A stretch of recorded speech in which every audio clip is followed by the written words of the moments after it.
hello students. Myself Karun Kumar. Welcome to our channel. Let's learn today. So today topic is periodic properties.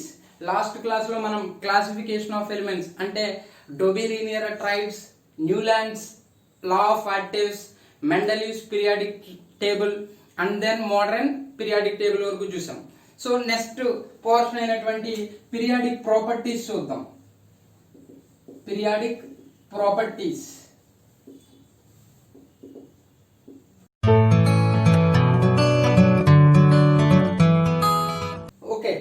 periodic properties lo first one is atomic radius. So second one is ionization potential and third one is electron gain enthalpy. Fourth one electronegativity. So electronegativity. Fifth one electropositivity. So alage metallic and non-metallic character. And then nature of oxides. So main గా మనకి atomic radius, ionisation potential, electron gain enthalpy, electronegativity important. General గా objective లో మనకి first part అంటే classification of elements లో general గా bit రావట్లేదు. ఈ పీరియాడిక్ ప్రాపర్టీస్ నుంచే మాక్సిమం బిట్ వస్తుంది. సో అంటే మెయిన్ గా అది కూడా అటామిక్ రేడియస్ లో అయానిక్ రేడియస్ ఉంటది. అయానిక్ రేడియస్ టాపిక్ లో ఐసో ఎలక్ట్రానిక్ స్పీసీస్, ఈ టాపిక్ చాలా చాలా ఇంపార్టెంట్. ఐసో ఎలక్ట్రానిక్ స్పీసీస్ ఈ కాన్సెప్ట్ లోంచి అడుగుతున్నాడు. అలాగే ఎక్సెప్షన్ కేసెస్, ఇందులో exceptions cases very very important. అలాగే ఈ 4 టాపిక్స్ గురించి బాగా నేర్చుకోవాలి. Atomic radius, ionisation potential, electron gain enthalpy or electron affinity అంటాం. Electron affinity, okay, electronegativity. So ఈ 4 topics very very important. Okay, so కాబట్టి మనం పీరియాడిక్ ప్రాపర్టీస్ లో ఈ 7 ప్రాపర్టీస్ గురించి చూద్దాం. ఓకే, పీరియాడిక్ ప్రాపర్టీస్ చూసే ముందర ఫస్ట్ అసలు ఎఫెక్టివ్ న్యూక్లియర్ ఛార్జ్ అంటే ఏంటి, షీల్డింగ్ ఎఫెక్ట్ అంటే ఏంటి, సో ఇవి ఎక్కువగా యూజ్ చేస్తూ ఉంటాం. ఫస్ట్ ఈ 2 కాన్సెప్ట్లు క్లియర్ గా తెలుసుకుంటే మనకు పీరియాడిక్ ప్రాపర్టీస్ ఈజీగా అర్థమవుతుంది. సో కాబట్టి what is effective nuclear charge? So general గా న్యూక్లియర్ ఛార్జ్ అంటే ఏంటో చూద్దాం. ఫస్ట్ న్యూక్లియర్ ఛార్జ్ అంటే జనరల్ గా మనకి ఇది ఆటమ్ లో సెంటర్ ఆఫ్ ది పోర్షన్ లో ఏముంటది, న్యూక్లియస్ ఉంటది. న్యూక్లియస్ లో ఏమేమి ఉంటాయి, protons and neutrons. Nuclear charge, ఈ ప్రోటాన్స్ న్యూట్రాన్స్ లో వేటికి ఛార్జ్ ఉంటది, ప్రోటాన్స్ కి ఛార్జ్ ఉంటది. ఏ ఛార్జ్ ఉంటది, పాజిటివ్ ఛార్జ్ ఉంటది. సో జనరల్ గా ఆర్బిట్స్ లో ఏమి ఉంటాయి, ఎలక్ట్రాన్స్ రివాల్వ్ అవుతూ ఉంటాయి. సో ఎలక్ట్రాన్ రివాల్వ్ అవుతున్నప్పుడు ఎలక్ట్రాన్ కి నెగిటివ్ ఛార్జ్ ఉంటది, ప్రోటాన్ కి పాజిటివ్ ఛార్జ్ ఉంటది. There is a force of attraction between protons and electrons. Okay, they are unlike charges కాబట్టి ఆ రెండిట్ల మధ్యన ఫోర్స్ ఆఫ్ అట్రాక్షన్ ఉంటది. సో అట్రాక్షన్ ఉంటది. జనరల్ గా న్యూక్లియర్ ఛార్జ్ అంటే ఏంటంటే ఈ ప్రోటాన్స్ కి పాజిటివ్ ఛార్జ్ ఉంటది కదా, ఈ ప్రోటాన్స్ కి ఉన్నటువంటి పాజిటివ్ ఛార్జ్ వల్ల ఈ ఎలక్ట్రాన్స్ అనేటువంటివి న్యూక్లియస్ వైపు అట్రాక్ట్ అవుతాయి. ఓకే, సో ఈ ఫోర్స్ ఆఫ్ అట్రాక్షన్ ని జనరల్ గా ఏమంటామంటే న్యూక్లియర్ ఛార్జ్ అంటాం. సో దాన్ని న్యూక్లియర్ ఛార్జ్ అంటాం. అది థియరిటికల్ గా. కానీ ప్రాక్టికల్ గా ఏమవుతుందంటే ఇందులో ఇన్నర్ ఆర్బిట్స్ ఉంటాయి. ఓకే, సో ఎప్పుడైతే ఇన్నర్ ఆర్బిట్స్ ఉన్నాయో ఇన్నర్ ఆర్బిట్స్ లో ఎలక్ట్రాన్స్ రివాల్వ్ అవుతూ ఉంటాయి. ఓకే, ఎలక్ట్రాన్స్ రివాల్వ్ అవుతూ ఉంటాయి. సో ప్రోటాన్స్ కి ఎలక్ట్రాన్స్ కి అట్రాక్షన్ ఉంటది. ప్రోటాన్స్ అండ్ ఎలక్ట్రాన్స్ కి అట్రాక్షన్ ఫోర్స్ ఉంటది.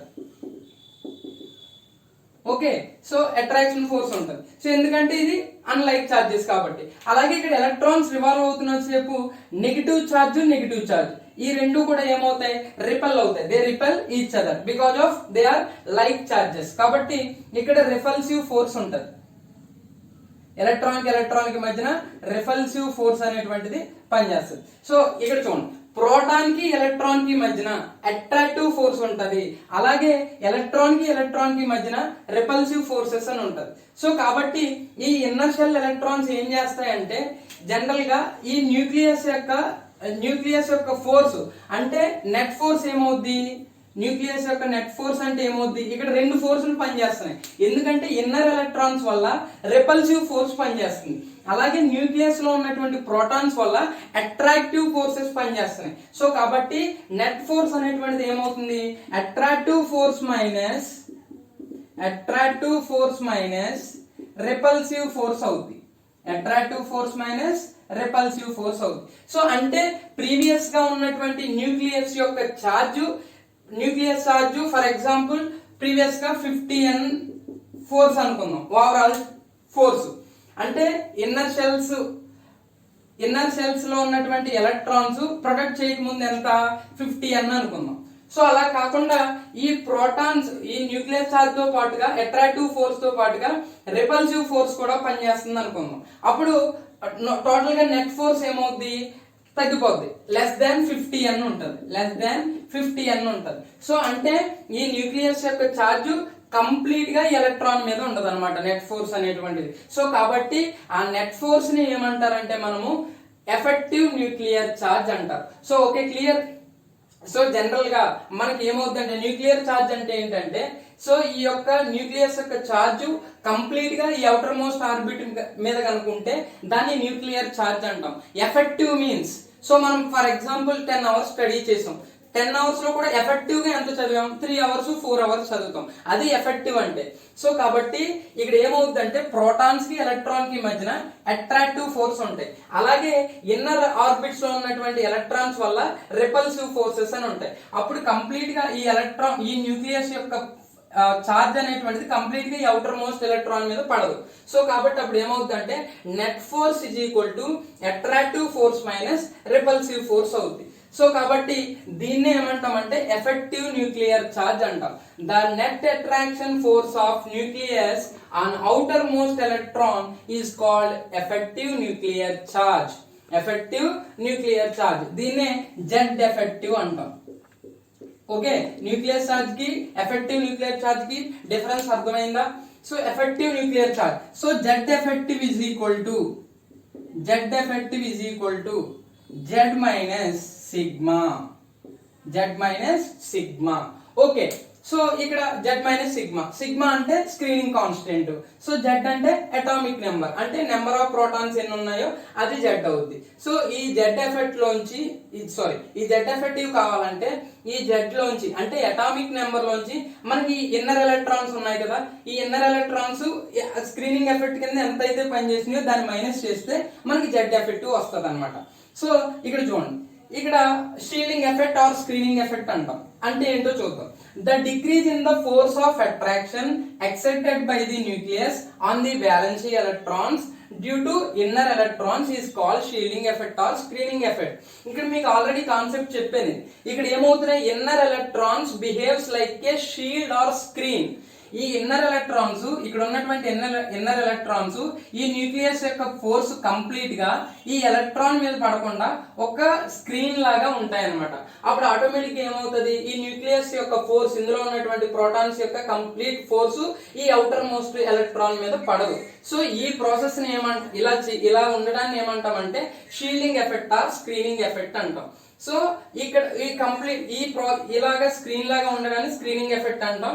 ఇలాగ న్యూక్లియస్ యొక్క ఛార్జ్ ఎంతైతే ఎలక్ట్రాన్ మీద పడుతుందో దాన్ని ఎఫెక్టివ్ న్యూక్లియర్ ఛార్జ్ అంటాం. ఇది డిఫరెన్స్, అర్థమైందా రెండింటికి? So nuclear charge, effective nuclear charge, screening effect. అంటే స్క్రీనింగ్ ఎఫెక్ట్ ఇది స్క్రీనింగ్ కాన్స్టెంట్, అంటే ఇన్ని ఎలక్ట్రాన్స్ అయితే ఇక్కడ మనకి స్క్రీన్ చేస్తున్నాయి, ఇక్కడ స్క్రీనింగ్ కాన్స్టెంట్ వాల్యూ ఇది, అలాగే atomic number Z effective. So ఇదన్నమాట. ఓకే, పీరియాడిక్ ప్రాపర్టీస్ లో మనం ఎఫెక్టివ్ న్యూక్లియర్ ఛార్జ్ అంటే ఏంటి, shielding effect or screening effect అంటే ఏంటి చూసాం. ఇప్పుడు పీరియాడిక్ ప్రాపర్టీస్ లోకి వెళ్దాం. సో ఎవరీ పీరియాడిక్ ప్రాపర్టీ యొక్క definition, trends, okay, exceptional cases, ఈ మూడు చూద్దాం. సో ఇక్కడ నుంచి important concept. Okay, so first one atomic radius or atomic size అంటాం. జనరల్ గా మీరు లోయర్ క్లాసెస్ లో చదువుకుని ఉంటారు. లోయర్ క్లాసెస్ లో ఏమని చదువుతారు? The distance between the nucleus and electron, that distance is known as atomic size are atomic radius. తర్వాత ఐసెన్బర్గ్ అన్సర్టెనిటీ ప్రిన్సిపల్ వచ్చిన తర్వాత జనరల్ గా ఎలక్ట్రాన్ బిహేవ్స్ లైక్ ఏ వేవ్. సో అంటే దాని యొక్క బౌండరీని ఎగ్జాక్ట్ గా చెప్పలేం. అందువల్ల అటామిక్ రేడియస్ ని ఐసోలేటెడ్ ఇండివిడ్యువల్ ఆటమ్ కి మనం క్యాల్కులేషన్ చేయలేం. సో అందువల్ల బాండెడ్ స్టేట్ లో ఉన్నప్పుడే మనం అటామిక్ రేడియస్ ని క్యాల్కులేషన్ చేయగలం. అందువల్ల డెఫినేషన్ అది ఎలా మారిందంటే it is half of the distance between the centers of two nuclei in bonded state అన్నమాట. అంటే జనరల్ గా టూ ఆటమ్స్ మధ్యన ఉన్నటువంటి ఈ సెంటర్ ఇక్కడ నుంచి ఇక్కడికి ఉన్నటువంటి డిస్టెన్స్ ని ఆఫ్ చేస్తే వచ్చేటువంటి దాన్ని ఏమంటాం అంటే మనం జనరల్ గా మనం atomic radius. So atomic radius ని మనం జనరల్ గా ఎలా చెప్పుకుంటాం అంటే atomic radius can be covalent radius, metallic radius and van der wall radius అన్నమాట. ఇక్కడ నేమ్ లోనే ఉన్నాయన్ని. సో కోవలెంట్ రేడియస్ అంటే జనరల్ గా కోవలెంట్ బాండ్ ఏ మాలిక్యూల్స్ లో అయితే ఉంటుందో దానికి మనము కోవలెంట్ రేడియస్ అని వాడతాం. అంటే కోవలెంట్ బాండ్ జనరల్ గా నాన్ మెటల్స్ లో ఉంటది అనమాట. సో కాబట్టి నాన్ మెటల్స్ కి మనం కోవలెంట్ రేడియస్ వాడతాం. సో ఇది మెటాలిక్ రేడియస్ అంటే మెటాలిక్ రేడియస్ మెటల్స్ లో, ఓకే, మెటల్స్ లో. సో కోవలెంట్ రేడియస్ అంటే ఇప్పుడు ఏమవుద్ది? It is the half of the distance between the centres of two nucleus in a covalent bonded molecules. A molecules లో అయితే covalent bond ఉండి అందులో ఆ టూ సెంటర్స్ మధ్య ఆ టూ న్యూక్లియస్ మధ్యలో ఉన్నటువంటి డిస్టెన్స్ ఆఫ్ చేస్తే వచ్చేటువంటి దాన్ని మనం ఏమంటామంటే కోవలెంట్ రేడియస్ అంటాం. Okay, covalent for example covalent molecules ఏమేంటి? Covalent bond Cl2, H2, Br2, F2, ఓకేనా? సో ఇవన్నీ కూడా covalent molecules. Next thing is metallic radius. అంటే మెటల్స్ లో ఫర్ ఎగ్జాంపుల్ ఐరన్ లో మెటల్, సో ఇలాగా ఐరన్ ఆటమ్స్ ఇలా అరేంజ్ అయి ఉంటాయి. సో ఇలా అరేంజ్ అయినప్పుడు జనరల్ గా ఈ రెండింటి మధ్యన ఉన్నటువంటి డిస్టెన్స్ ని, so it is half of the distance between the centres of two nucleus in adjacent atoms in a metallic crystal. So metallic crystal లో జనరల్ గా మనకి ఇలా అరేంజ్ అయి ఉంటాయి ఆటమ్స్ అనేటువంటిది. ఈ రెండింటి మధ్య ఉన్నటువంటి డిస్టెన్స్ ని, సో adjacent atoms ని జనరల్ గా మనము అది ఇక్కడ ఆఫ్ చేస్తే, ఈ డిస్టెన్స్ ని ఆఫ్ చేస్తే వచ్చేటువంటిదే మెటాలిక్ రేడియస్. కోవలెంట్ బాండ్ అంటే జనరల్ గా ఏంటి? ఓవర్ ల్యాపింగ్ జరుగుతుంది. సో ఈ విధంగా ఉంటది అనమాట ఓవర్ ల్యాపింగ్ కోవలెంట్ మాలిక్యూల్ లో. అదే జనరల్ గా మెటాలిక్ రేడియస్ అంటే ఎడ్జసెంట్ కి దగ్గరగా వస్తాయి. ఓకే, సో కాబట్టి ఇక్కడ మెటాలిక్ రేడియస్ ఈ విధంగా అరేంజ్మెంట్ ఉంటది. సో తర్వాత వాన్ డెర్ వాల్ రేడియస్ అంటే van der wall radius general గా బెస్ట్ ఎగ్జాంపుల్ నోబెల్ గ్యాసెస్ అన్నిటిలో కూడా వాన్ డెర్ వాల్ రేడియస్ నే చెప్తాం. అంటే నియాన్ రెండు ఆటమ్స్ ఇవి జనరల్ గా బాండ్ ఏం ఫామ్ అవ్వదు, దగ్గరగా ఎంతైతే పాజిబిలిటీ ఉందో అంత దగ్గరగా వచ్చి, సో ఇలా ఉన్నప్పుడు ఈ రెండిట్ల మధ్యన ఈ న్యూక్లియస్ మధ్యన ఉన్నటువంటి డిస్టెన్స్ ని ఆఫ్ చేస్తే వచ్చేటువంటి దాన్ని ఏమంటామంటే వాన్ డెర్ వాల్ రేడియస్ అంటాం. సో దీన్ని ఏమంటాం? Van der wall radius. Example ఏంటి? Noble gases. ఓకే, సో కాబట్టి అటామిక్ రేడియస్ అంటే it is the half of the distance between the centres of two nuclei in bonded state is known as atomic radius. Covalent molecules కి అయితే covalent radius అని వాడతాం. అదే metallic radius metals కి అయితే metallic radius అని word use చేస్తాం. So van der wall radius అంటే జనరల్ గా నాన్ బాండెడ్ స్టేట్ లో వాన్ డెర్ వాల్ రేడియస్ అని వాడతాం. సో కాబట్టి దీనికి ఎగ్జాంపుల్ నోబెల్ గ్యాసెస్. అలాగే కోవలెంట్ రేడియస్ ని క్యాలిక్యులేషన్ చేయడానికి హోమో అటామిక్ అయితే so RAA is equal to అంటే ఇవి హోమో అటామిక్ అనుకుందాం. సో A అంటే లైక్ H2Cl2. సో ఇలా ఉన్నప్పుడు DAA/2 అంటే బాండ్ లెంత్ బై 2 అన్నమాట. సో దీన్ని జనరల్ గా ఏమంటాం అంటే బాండ్ లెంత్ అంటాం. ఓకే, సో కాబట్టి దాన్ని 2 చేస్తే వచ్చేటువంటిది మనకి ఏంటి? రేడియస్, కోవలెంట్ రేడియస్ అన్నమాట. అదే Hetero atomic, so DAB is equal to RA plus RB. So రెండు ఆటమ్స్ కి కూడా ఎలక్ట్రోనెగటివిటీ సేమ్ ఉన్నప్పుడు, అలా కాకుండా ఎలక్ట్రోనెగటివిటీ కనుక డిఫరెన్స్ గా ఉంటే DAB is equal to RA plus RB minus 0.09 delta psi అంటాం. అంటే ఎలక్ట్రోనెగటివిటీ డిఫరెన్స్. సో రెండు అంటే లైక్ ఇక్కడ ఫర్ ఎగ్జాంపుల్ HCl ఉంది. సో ఎలక్ట్రోనెగటివిటీ డిఫరెన్స్ ఉంది. ఇలాంటి ఎలక్ట్రోనెగటివిటీ డిఫరెన్స్ కి ఇక్కడ DAB క్యాలిక్యులేషన్ అంటే ఫర్ ఎగ్జాంపుల్ RA ఇచ్చి DAB ఇచ్చి సో RB క్యాలిక్యులేషన్ చేయమంటాడు. అప్పుడు ఈ ఫార్ములా యూజ్ చేయాలన్నమాట. ఓకే, సో కాబట్టి హోమో అటామిక్ మాలిక్యూల్స్ కి అయితే DAA/2. సో అలాగే hetero atomic molecules electronegativity same ఉన్నప్పుడు ఈ ఫార్ములా యూజ్ చేయాలి. ఎలక్ట్రోనెగటివిటీ కనుక లైక్ HCl ఎలక్ట్రోనెగటివిటీ కనుక డిఫరెన్స్ ఉంటే ఈ ఫార్ములా యూజ్ చేయాలి. DAB is equal to RA plus RB minus 0.9 into delta X. Delta X అంటే ఏంటి? ఈ రెండింటి మధ్యన ఎలక్ట్రోనెగటివిటీ డిఫరెన్స్ ఉంటది కదా, అది delta X. So okay, so atomic radius లో ఏమేమి చదువుకున్నామంటే first thing is definition. Okay, తర్వాత అటామిక్ రేడియస్ లో టైప్స్ అన్నమాట. అంటే కోవలెంట్ రేడియస్ అంటే ఏంటి, మెటాలిక్ రేడియస్ అంటే ఏంటి, వాన్ డెర్ వాల్ రేడియస్ అంటే ఏంటి. సో కోవలెంట్ రేడియస్ ని క్యాలిక్యులేషన్ చేయడానికి ఫార్ములాస్ హోమో అటామిక్ మాలిక్యూల్స్ కి ఇది. హెటెరో అటామిక్ మాలిక్యూల్స్ లోనే ఎలక్ట్రోనెగటివిటీ సేమ్ అయినప్పుడు అలాగే హెటెరో అటామిక్ మాలిక్యూల్స్ లోనే ఎలక్ట్రోనెగటివిటీ డిఫరెన్స్ ఉన్నప్పుడు. సో ఇంకొక పాయింట్ ఏంటంటే జనరల్ గా చూడండి కోవలెంట్ రేడియస్ అంటే ఏంటి, ఓవర్లాపింగ్ జరుగుతుంది. ఓకే, ఓవర్లాపింగ్ జరుగుతుంది. సో అదే మెటాలిక్ రేడియస్ అయితే ఎడ్జసెంట్ గా వచ్చి జనరల్ గా ఇలా ఉంటది. So next thing is non bonded state. ఎంతైతే పాజిటివ్ బాగా దగ్గరికి రావు, మళ్ళీ బాగా దగ్గరికి వచ్చినప్పుడు ఏమవుతాయి, రిపల్సివ్ ఫోర్సెస్ వల్ల దూరంగా వెళ్ళిపోతాయి. సో కాబట్టి ఇక్కడ చూడండి మూడిట్లో దేని యొక్క ఏ రేడియస్ ఎక్కువగా ఉంటది. సో ఇది బాగా ఓవర్లాపింగ్ జరిగింది. సో కాబట్టి కోవలెంట్ రేడియస్ తక్కువగా ఉంటది. అన్నిటికంటే తక్కువగా ఏది ఉంటది, కోవలెంట్ రేడియస్ ఉంటది. తర్వాత మెటాలిక్ రేడియస్. సో అన్నిటికంటే ఎక్కువగా ఉండే రేడియస్ ఏంటి, van der wall radius. R van der Waals is greater than తర్వాత R metallic is greater than R covalent. ఇది ఒక ఇంపార్టెంట్ పాయింట్. ఓకే, అక్కడ ఫార్ములాస్ అలాగే ఈ ఫార్ములా కూడా ఈ ఆర్డర్ కూడా ఇంపార్టెంట్. ఓకే, సో కాబట్టి అటామిక్ రేడియస్ అంటే ఏంటి, టైప్స్ ఆఫ్ అటామిక్ రేడియసెస్, అలాగే ఇక్కడ ఫార్ములాలు. ఓకే, రేడియస్ ని ఎలా క్యాలిక్యులేషన్ చేయడానికి ఫార్ములాలు. సో అలాగే order van der wall radius is greater than, metallic radius is greater than, next covalent radius. So ఇది అటామిక్ రేడియస్ గురించి.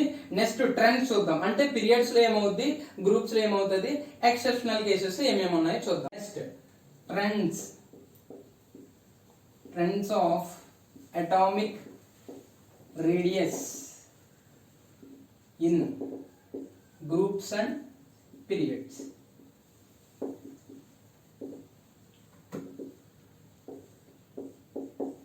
ఓకే, సో అటామిక్ రేడియస్ గ్రూపుల్లో పీరియడ్లో ఏమవుతుందో చూద్దాం. సో జనరల్ గా గ్రూప్స్ ఏమంటాం మనం, top to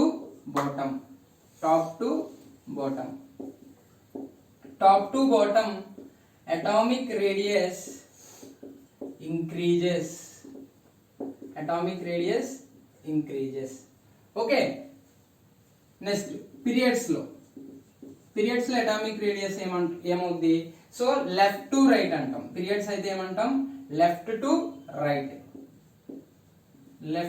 right atomic radius decreases. ఇది జనరల్ ట్రెండ్. సో ఎందుకు గ్రూపుల్లో పెరుగుద్ది, ఎందుకు పీరియడ్లో తగ్గుతుంది చూద్దాం. సో గ్రూపుల్లో జనరల్ గా ఏమవుతుందంటే ఫర్ ఎగ్జాంపుల్ 1A తీసుకోండి, lithium, sodium, potassium, rubidium, caesium. So francium radioactive element. Okay, so లిథియంలో జనరల్ గా అటామిక్ నెంబర్ ఎంత, 3, 1s2 2s1. Okay, so 11, 1s2 2s2 2p6 3s1. So తర్వాత 4s1, నెక్స్ట్ 5s1 6s1. అంటే number of shells ఏమవుతున్నాయి అంటే ఇందులో ఎన్ని shells ఉన్నాయి, 2 shells ఉన్నాయి.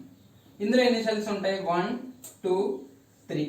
నెక్స్ట్ పొటాషియంలో 1 2 3 4. తర్వాత రుబీడియంలో 1 2 3 4 5. సో వెళ్ళే కొద్ది నెంబర్ ఆఫ్ షెల్స్ ఏమవుతున్నాయి, ఇంక్రీజ్ అవుతున్నాయి. నెంబర్ ఆఫ్ షెల్స్ ఇంక్రీజ్ అవుతున్నాయి కాబట్టి గ్రూప్ లో అటామిక్ రేడియస్ ఇంక్రీజ్ అవుతుంది. Number of due to number of shells increased, number of shells increased. Number of shells increase అవ్వడం వల్ల అటామిక్ రేడియస్ అనేటువంటిది గ్రూపుల్లో ఇంక్రీజ్ అవుతుంది. సో నెక్స్ట్ పీరియడ్స్ లో చూద్దాం చూడండి. సో పీరియడ్స్ లో ఏమవుతుంది, atomic radius from left to right atomic radius decreases. So దీనికి రీజన్ ఏంటంటే due to effective nuclear charge, effective nuclear charge increases, effective nuclear charge increases from left to right. అంటే lithium, okay, beryllium, boron, carbon, nitrogen, oxygen, fluorine, okay. So neon ఇక్కడ వరకు చూడండి, 10 halogens వరకు చూడండి, okay. So general గా మనకి atomic number ఎంత, 3, okay, 4, 5, 6, 7, 8, 9. So Z effective calculation చేద్దాం. Z effective equal to Z minus sigma, అంటే shielding electrons or inner electrons. So ఇక్కడ కాన్ఫిగరేషన్ ఏంటి, 1s2 2s1, 1s2 2s1. So Z ఎంత దీనిది 3. ఇన్నర్ ఎలక్ట్రాన్స్ ఎన్ని, inner electrons 2, okay, 3 - 2. So Z effective ఏమైంది 1. So ఇక్కడ వచ్చేసరికి 1s2 2s2, okay, 1s2 2s2. ఇక్కడ 4 మైనస్ ఇన్నర్ ఎలక్ట్రాన్స్ ఎన్ని 2. సో ఇక్కడ ఎంత అయింది 2. సో జెడ్ ఎఫెక్టివ్ ఏమవుతుంది, వెళ్ళే కొద్ది ఇంక్రీజ్ అవుతుంది. ఎప్పుడైతే జెడ్ ఎఫెక్టివ్ అంటే ఎఫెక్టివ్ న్యూక్లియర్ ఛార్జ్ అంటే అట్రాక్షన్ అనేటువంటి న్యూక్లియస్ అట్రాక్షన్ ఎక్కువగా ఉంది అవుటర్ మోస్ట్ ఎలక్ట్రాన్ మీద, అంటే తన దగ్గరికి లాక్కుంటుంది. సో ఆటోమేటిక్ గా సైజ్ ఏమవుతుంది, తగ్గిపోతుంది. అటామిక్ సైజ్ ఏమవుతుంది, తగ్గిపోతుంది. సో కాబట్టి ఇక్కడ అలాగే చూడండి, ఇక్కడ అటామిక్ నెంబర్ ఎంత 5. సో 5 కదా, దీని కాన్ఫిగరేషన్ రాయండి, 1s2 2s2 2p1.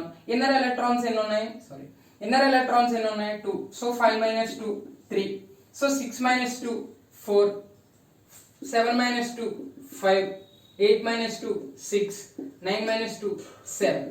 So Z effective ఏమవుతుంది, from left to right increase అవుతుంది. ఎప్పుడైతే జెడ్ ఎఫెక్టివ్ అంటే ఎఫెక్టివ్ న్యూక్లియర్ ఛార్జ్ ఇంక్రీజ్ అయిందో, సో ఎలక్ట్రాన్ ని న్యూక్లియస్ తన దగ్గరగా లాగేసుకోవడం వల్ల ఆటోమేటిక్ గా అటామిక్ సైజ్ అనేటువంటిది డిక్రీజ్ అవుతుంది అనమాట. ఓకే, అటామిక్ రేడియస్ అర్థమైందా గ్రూపుల్లో పీరియడ్ లో. So top to bottom atomic radius increases, okay. ఎందుకు, due to number of shells increase, number of shells. So lithium లో 2 షెల్స్, తర్వాత 3 shells, 4 shells, automatic atomic size ఏమవుతుంది, ఇంక్రీజ్ అవుతే వెళ్తుంది. సో పీరియడ్స్ లో left to right atomic radius decreases due to effective nuclear charges increases. ఎప్పుడైతే effective nuclear charge increase అయిందో automatic atom అనేటువంటి size తగ్గిపోతుంది అనమాట. సో ఇది ఆ trends of atomic radius in groups and periods. Exceptions చూద్దాం చూడండి, atomic radius exceptions. So general గా పీరియడ్ లో atomic radius from left to right decreases, from left to right decreases. So మనకి గ్రూప్ 1 2 అలాగే ఇక్కడ ఫస్ట్ పీరియడ్ సెకండ్ పీరియడ్ గురించి మాట్లాడుతాం.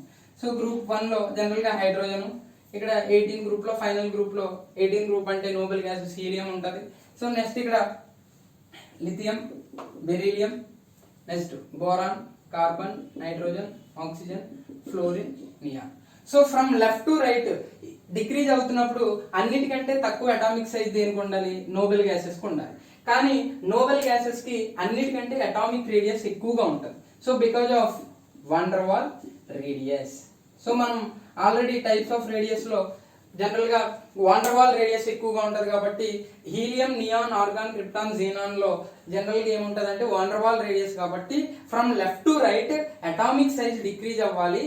కానీ నోబెల్ గ్యాసెస్ లో అటామిక్ రేడియస్ ఎక్కువగా ఉంటది because of van der wall radius.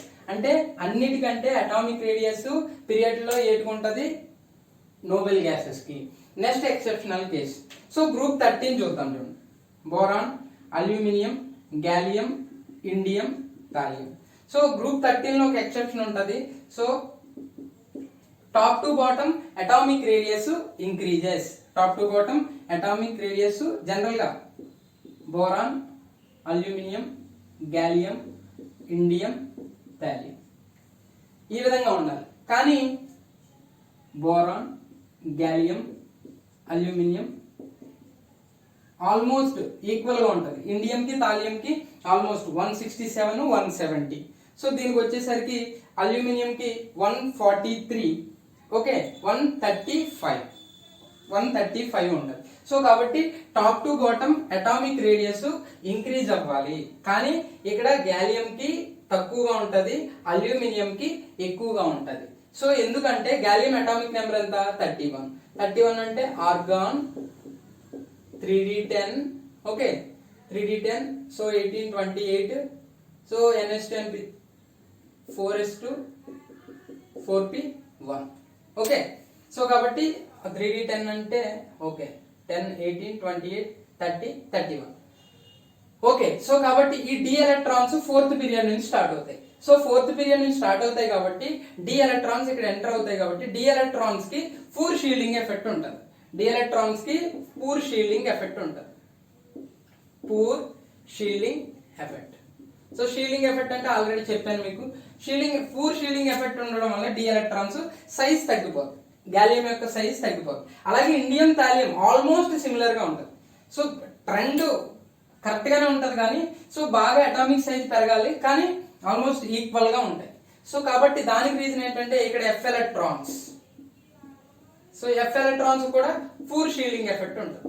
So కాబట్టి ఇక్కడ first exceptional case noble gases కి van der wall radius, second exceptional case group 13 లో, ఓకేనా. గ్రూప్ 13 లో జనరల్ గా ఇక్కడ ఏమో గ్యాలియం కేసులో డి ఎలక్ట్రాన్స్ కి పూర్ షీల్డింగ్ ఎఫెక్ట్, అలాగే ఎఫ్ ఎలక్ట్రాన్స్ కూడా ఇండియం, థాలియం ఆల్మోస్ట్ సిమిలర్ గా ఉంటాయి. దానికి కూడా రీజన్ ఏంటంటే ఎఫ్ ఎలక్ట్రాన్స్ యొక్క poor shielding effect. Next exceptional case చూద్దాం చూడండి.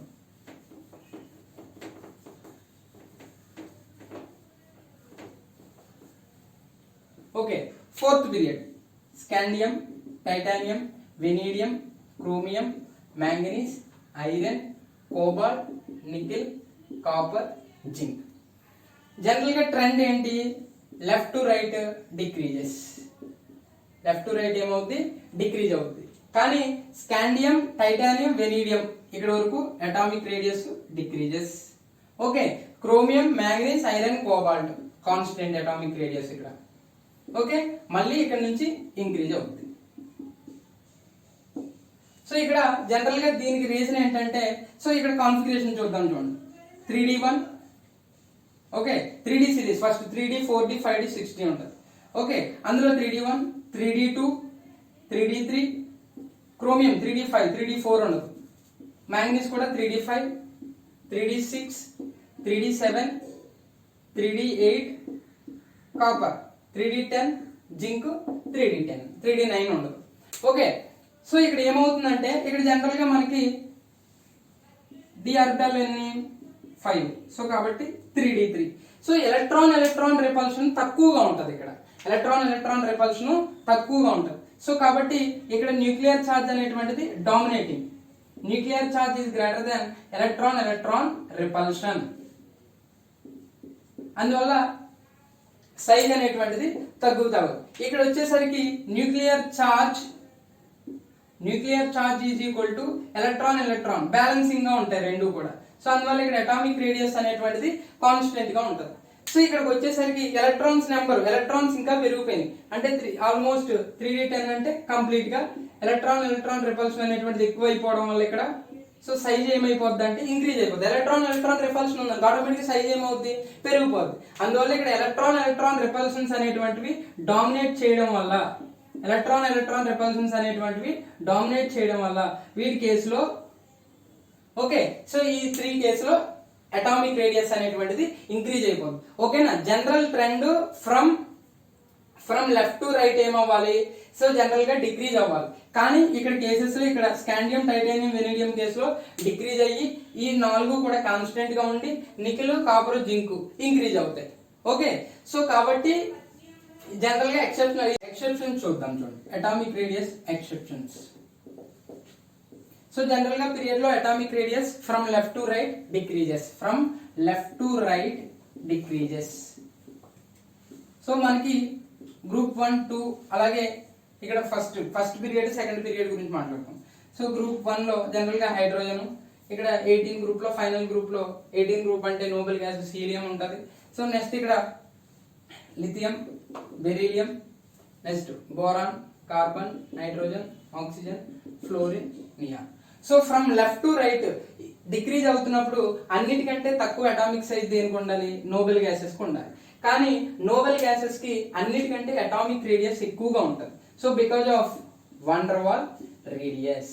సో మనం ఆల్రెడీ టైప్స్ ఆఫ్ రేడియస్ లో జనరల్ గా వాన్ డెర్ వాల్ రేడియస్ ఎక్కువగా ఉంటది కాబట్టి helium, neon, argon, krypton, xenon లో జనరల్ గా ఏముంటది అంటే వాన్ డెర్ వాల్ రేడియస్ కాబట్టి from left to right atomic size decrease అవ్వాలి.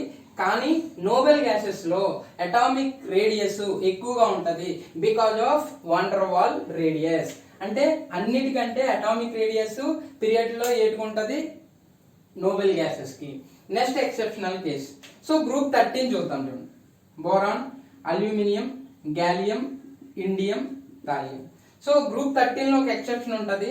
So top to bottom atomic radius increases. Top to bottom atomic radius general గా boron, aluminium, gallium, indium, thallium ఈ విధంగా ఉండాలి. కానీ boron, gallium, aluminium almost equal గా ఉంటది. Indium కి thallium కి ఆల్మోస్ట్ 167, 170. సో దీనికి వచ్చేసరికి అల్యూమినియం కి 143, ఓకే 135 ఉంటది. సో కాబట్టి top to bottom atomic radius increase అవ్వాలి. కానీ ఇక్కడ గ్యాలియం కి తక్కువగా ఉంటది, అల్యూమినియం కి ఎక్కువగా ఉంటది. సో ఎందుకంటే గ్యాలియం అటామిక్ నెంబర్ ఎంత? 31 అంటే organ 3d10, okay 3d10. So 18, 28. So ns10 4s2 4p1, okay. So కాబట్టి 3d10 అంటే ఓకే 10, 18, 28, 30, 31, ఓకే. సో కాబట్టి ఈ డి ఎలక్ట్రాన్స్ ఫోర్త్ పీరియడ్ నుంచి స్టార్ట్ అవుతాయి. సో ఫోర్త్ పీరియడ్ నుంచి స్టార్ట్ అవుతాయి కాబట్టి డి ఎలక్ట్రాన్స్ ఇక్కడ ఎంటర్ అవుతాయి కాబట్టి డి ఎలక్ట్రాన్స్ కి పూర్ షీల్డింగ్ ఎఫెక్ట్ ఉంటుంది. డి ఎలక్ట్రాన్స్ కి పూర్ షీల్డింగ్ ఎఫెక్ట్ ఉంటుంది. Poor shielding effect. So shielding effect అంటే ఆల్రెడీ చెప్పాను మీకు. పూర్ షీల్డింగ్ ఎఫెక్ట్ ఉండడం వల్ల డి ఎలక్ట్రాన్స్ సైజ్ తగ్గిపోతుంది. గ్యాలియం యొక్క సైజ్ తగ్గిపోతుంది. అలాగే ఇండియం, థాలియం ఆల్మోస్ట్ సిమిలర్ గా ఉంటుంది. సో ట్రెండ్ కరెక్ట్ గానే ఉంటది కానీ సో బాగా అటామిక్ సైజ్ పెరగాలి కానీ ఆల్మోస్ట్ ఈక్వల్ గా ఉంటాయి. సో కాబట్టి దానికి రీజన్ ఏంటంటే ఇక్కడ F electrons. So F electrons కూడా పూర్ షీల్డింగ్ ఎఫెక్ట్ ఉంటుంది. సో కాబట్టి ఇక్కడ first exceptional case noble gases కి van der wall radius. Second exceptional case group 13 లో, ఓకేనా. గ్రూప్ 13 లో జనరల్ గా ఇక్కడ ఏమో గ్యాలియం కేసులో డి ఎలక్ట్రాన్స్ కి పూర్ షీల్డింగ్ ఎఫెక్ట్, అలాగే ఎఫ్ ఎలక్ట్రాన్స్ కూడా ఇండియం, థాలియం ఆల్మోస్ట్ సిమిలర్ గా ఉంటాయి. దానికి కూడా రీజన్ ఏంటంటే ఎఫ్ ఎలక్ట్రాన్స్ యొక్క poor shielding effect. Next exceptional case చూద్దాం చూడండి.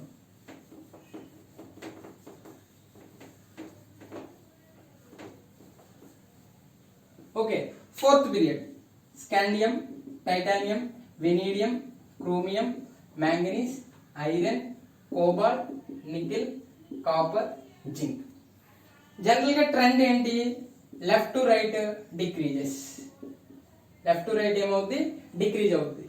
కానీ స్కాండియం, టైటానియం, వెనీడియం ఇక్కడ వరకు atomic radius decreases. Okay chromium, manganese, iron, cobalt constant atomic radius ఇక్కడ. ఓకే మళ్ళీ ఇక్కడ నుంచి ఇంక్రీజ్ అవుతుంది. సో ఇక్కడ జనరల్ గా దీనికి రీజన్ ఏంటంటే సో ఇక్కడ కాన్ఫిగరేషన్ చూద్దాం చూడండి. 3d1, okay 3d series first 3d, 4d, 5d, 6d ఉంటుంది.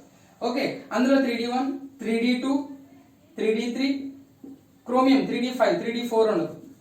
మ్యాంగనీస్ కూడా 3d5, 3d6, 3d7, 3d8, copper 3d10, zinc 3d10, 3d9 ఉండదు. ఓకే సో ఇక్కడ ఏమవుతుందంటే ఇక్కడ జనరల్ గా మనకి డి ఆర్బిటాల్ ఎన్ని 5. సో కాబట్టి 3d3. సో ఎలక్ట్రాన్ రిపల్షన్ తక్కువగా ఉంటది. ఇక్కడ ఎలక్ట్రాన్ రిపల్షన్ తక్కువగా ఉంటది. సో కాబట్టి ఇక్కడ న్యూక్లియర్ ఛార్జ్ అనేటువంటిది dominating. Nuclear charge is greater than electron repulsion.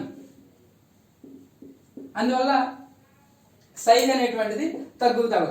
ఇక్కడ వచ్చేసరికి nuclear charge is equal to electron balancing గా ఉంటాయి రెండు కూడా. సో అందువల్ల ఇక్కడ అటామిక్ రేడియస్ అనేటువంటిది కాన్స్టెంట్ గా ఉంటుంది. సో ఇక్కడికి వచ్చేసరికి ఎలక్ట్రాన్స్ ఇంకా పెరిగిపోయినాయి, అంటే ఆల్మోస్ట్ 3d10 అంటే కంప్లీట్ గా ఎలక్ట్రాన్ రిపల్షన్ అనేటువంటిది ఎక్కువ అయిపోవడం వల్ల ఇక్కడ సో సైజ్ ఏమైపోద్ది అంటే ఇంక్రీజ్ అయిపోద్ది. ఎలక్ట్రాన్ రిపల్షన్ ఉందండి, ఆటోమేటిక్ సైజ్ ఏమవుద్ది, పెరిగిపోద్ది. అందువల్ల ఇక్కడ ఎలక్ట్రాన్ రిపల్షన్స్ అనేటువంటివి డామినేట్ చేయడం వల్ల వీటి కేసులో ఓకే. సో ఈ 3 కేసులో అటామిక్ రేడియస్ అనేటువంటిది ఇంక్రీజ్ అయిపోతుంది. ఓకేనా. General trend from left to right ఏమవ్వాలి, సో జనరల్ గా డిక్రీజ్ అవ్వాలి. కానీ ఇక్కడ కేసెస్ లో ఇక్కడ స్కాండియం, టైటానియం, వెనీడియం కేసులో డిక్రీజ్ అయ్యి ఈ 4 కూడా కాన్స్టెంట్ గా ఉండి నికెల్, కాపర్, జింక్ ఇంక్రీజ్ అవుతాయి. ఓకే. సో కాబట్టి జనరల్ గా ఎక్సెప్షనల్, ఇది ఒక exceptional case. So next exception 3d, 4d, 5d, 6d చూద్దాం. So scandium, titanium, vanadium, chromium, manganese and so on. Okay. So next 4d లో yttrium, zirconium, niobium, molybdenum and so on. Next lanthanum, hafnium, tantalum, tungsten and so on. So next 6d అంటే general గా మనకి అది artificial elements. ఇక్కడ చూడండి, ఇక్కడ ఏమవుతుందంటే from general గా ఏమవ్వాలి, top to bottom atomic size is increases. కానీ ఇక్కడ ఏమవుతుందంటే జనరల్ గా 3d నుంచి 4dకి వెళ్ళేటప్పుడు ఇంక్రీజ్ అవుతుంది. సో కానీ ఇక్కడ 4d నుంచి 5d వచ్చేసరికి ఈక్వల్ గా ఉంటాయి. ఓకే. అటామిక్ సైజ్ అనేటువంటిది ఈక్వల్ గా ఉంటుంది. దీనికి రీజన్ ఏంటంటే lanthanide contraction. So lanthanide contraction అంటే లాంథనైడ్స్ అంటే సీరియం టు లుటీషియం. ఇక్కడ 4f సిరీస్ ఉంటుంది కదా, ఇక్కడ ఏమవుతుందంటే జనరల్ గా లాంథనైడ్ కాంట్రాక్షన్ అంటే జనరల్ గా అటామిక్ నెంబర్ పెరిగే కొద్ది కూడా అటామిక్ సైజ్ అనేటువంటిది ఇంక్రీజ్ అవుతుంది టాప్ టు బాటమ్. కానీ ఇక్కడ సీరియం నుంచి లుటీషియం వరకు అటామిక్ సైజ్ అనేటువంటిది డిక్రీజ్ అయిపోతుంది. సో ఇక్కడ డిక్రీజ్ అయిపోవడం, ఎప్పుడైతే ఈ లాంథనైడ్స్ లో డిక్రీజ్ అయిపోయిందో ఆటోమేటిక్ ఇక్కడికి వచ్చేసరికి ఏమవుతుందంటే ఈక్వల్ అయిపోతుంది అనమాట. సో ఇక్కడ 58 to 71 కదా, సో 72 నుంచి ఇక్కడ స్టార్ట్ అవుతుంది. సో ఇక్కడ జెర్కోనియం నుంచి ఇక్కడ ఆల్రెడీ డిక్రీజ్ అయిపోతుంది. సో ఇక్కడ పెరగాలి, ఇంక్రీజ్ అవ్వాలి, అటామిక్ నెంబర్ ఇక్కడ డిఫరెన్స్ ఉంది, ఇంక్రీజ్ అవ్వాలి. కానీ ఇక్కడికి వచ్చేసరికి ఏమవుతుంది, అటామిక్ సైజు ఈక్వల్ అయిపోతుంది due to lanthanide contraction. So lanthanide contraction అంటే ఏంటంటే జనరల్ గా atomic number top to bottom atomic number పెరిగే కొద్ది అటామిక్ సైజ్ ఇంక్రీజ్ అవ్వాలి, కానీ అటామిక్ సైజ్ అనేటువంటిది డిక్రీజ్ అయిపోతుంది. దీన్నే లాంథనైడ్ కాంట్రాక్షన్ అంటాం. So lanthanide contraction due to dispersed shape and poor shielding effect of f orbital. Okay. f orbital కి dispersed shape ఉంటుంది. డిస్పర్స్డ్ షేప్ ఉండడం వల్ల ఏమవుతుందంటే జనరల్ గా s ఆర్బిటాల్ స్పెరికల్ షేప్ లో ఉంటుంది. ఎప్పుడైతే ఈ స్పెరికల్ షేప్ లో ఉందో ఈ ఎలక్ట్రాన్ యొక్క ఈ న్యూక్లియస్ యొక్క అట్రాక్షన్స్ ఈ ఎలక్ట్రాన్ మీద పడవు.